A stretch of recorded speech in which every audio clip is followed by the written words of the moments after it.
Hi everybody, Kevin James here again on my YouTube channel, coming to you from the workshop at Lowdown Guitars. Last video I promised to talk to you a little bit about electronics. We're going to deviate from that a little bit today because I just had to talk to you about about what we do to guitars that are entry-level beginner guitars coming from Asia that look a lot like American-made, much more quality vintage models. But we all fall in love with them, and we all want to play them. But we kind of realize that that maybe there's a few things on them that we don't like.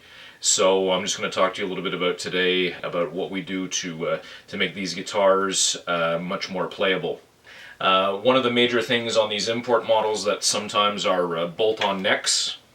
The neck joint angle really doesn't recreate the angle that you would otherwise find on an American-made model or a North American-made model of a major manufacturer.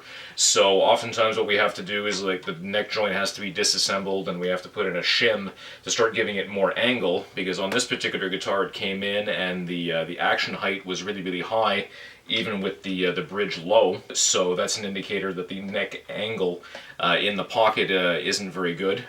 Needs to be lifted up more, so we're going to make a custom shim to go in this neck pocket.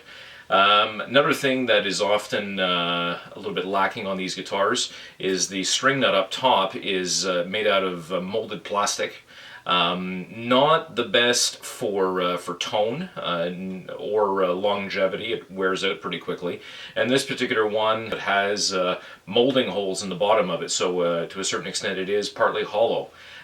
So one of the things that we'll do on guitars like these is either, if the customer wishes, we'll make a custom-made bone nut, which will go a long way to improving the sustain of the guitar, or we'll go to filling in. If the customer doesn't want a bone nut, we'll fill in the gaps in the bottom of this with super hard super glue, and that'll tighten up the tone. Another thing on these guitars, a lot of times the frets are installed, the fretwork is a little bit iffy, so a lot of the frets are loose especially at the ends, and they're not depressed well into the wood, and a lot of them don't want to stay put. So a lot of times what we'll do is we'll press them back into their slots, and to make sure that they stay there, we're going to run some super glue under the fret. And that'll serve to fill up the gap between the fret and the wood and tighten up the tone a lot.